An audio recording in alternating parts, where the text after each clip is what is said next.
Na reta final das eleições presidenciais no Brasil, os movimentos do jogo político se intensificam ainda mais. Faltando tão pouco tempo, alguns pontos são centrais para a definição do pleito. Conversamos com o cientista político Manuel Galdino para entender quais são os principais fatores que podem decidir a eleição presidencial.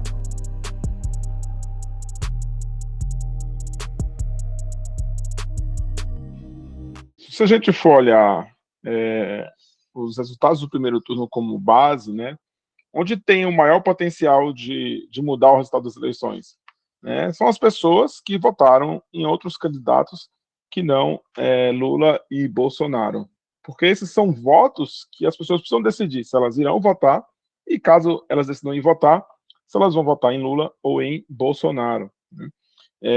Então, e são em número suficiente para mudar a eleição, para fazer com que Bolsonaro ganhe de Lula, né, já que ele ficou atrás no primeiro turno, ou repetir ao resultado do primeiro turno, até ampliar a vantagem do Lula em relação ao Bolsonaro, comparando com o primeiro turno. Então, como se trata do maior contingente de votos, e são votos que as pessoas não quiseram votar no Bolsonaro e no Lula no primeiro turno, então é aquele que tem a maior chance de ir para um ou para outro, e não é à toa que as campanhas estão concentrando muita energia, né, nos lugares onde esses candidatos tiveram mais votos, que foi especialmente aqui no Sudeste.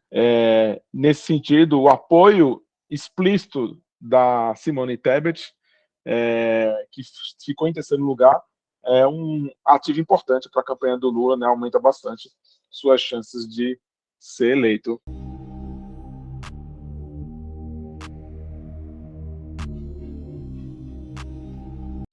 Existe um eleitorado que, se você olhar, é a diferença entre a votação espontânea e a estimulada, né, que é um eleitorado que não está 100% definido, no sentido de que são convictos que tem que votar no Lula ou que tem que votar no Bolsonaro. A tendência é eles se manterem estáveis, acho que é isso que todo mundo que analisa os dados e analisa as eleições espera, né, mas as campanhas vão tentar, e têm tentado, atingir esse eleitor para reverter eventuais mudanças de voto e tentar roubar um voto do adversário. Então, se a estabilidade se mantiver, que é a lógica, né, então reduz o espaço para Bolsonaro ter alguma chance de ganhar a eleição.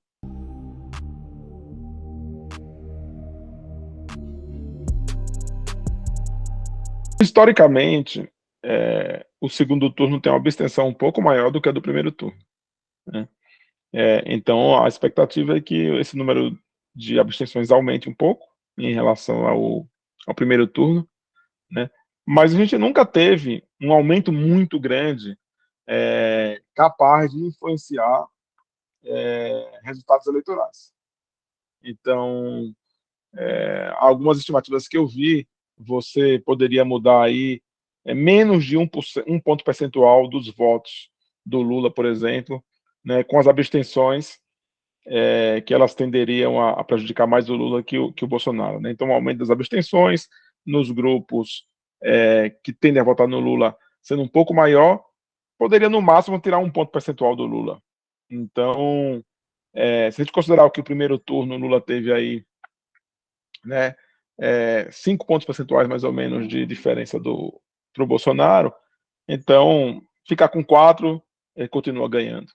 Então, é difícil que as abstenções sozinhas vão ser capazes de mudar o resultado eleitoral. Eu não acredito nessa possibilidade. Só se a eleição realmente estiver muito apertada por causa dos outros dois fatores que eu falei antes, né, a divisão dos votos de Tebet e de Ciro Gomes, e a redução da estabilidade do voto do primeiro turno para o segundo turno, para que aí sim a abstenção possa ter um papel e definir a eleição.